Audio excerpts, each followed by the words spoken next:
समय पहले की बात है। विक्रमगढ़ नामक राज्य पर एक निर्दयी और अत्यंत क्रूर राजा विकराल सिंह का शासन था।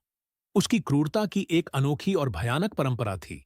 वह हर दिन एक नई लड़की से विवाह करता और अगले ही दिन उसे मृत्यु के घाट उतार देता।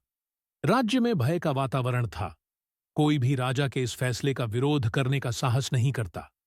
प्रजा दुखी थी, परंतु उनकी आंखों में केवल निराशा थी, विद्रोह का साहस नहीं।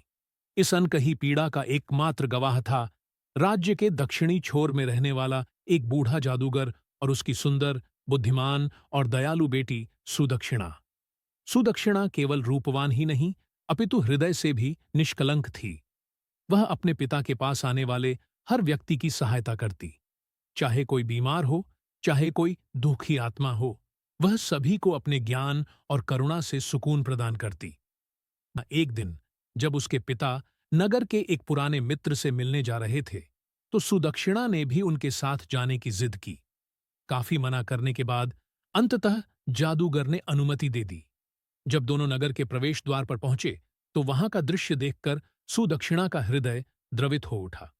रोते बिलखते लोग, बद्दुआएं देते नागरिक और एक युवती का शव, यह सब देखकर वह स्तब्ध रह गई। आज फिर एक निर्दोष लड़की राजा के अत्याचार का शिकार हो गई। यह सुनकर सुदक्षिणा ने लोगों से सारा सच जाना।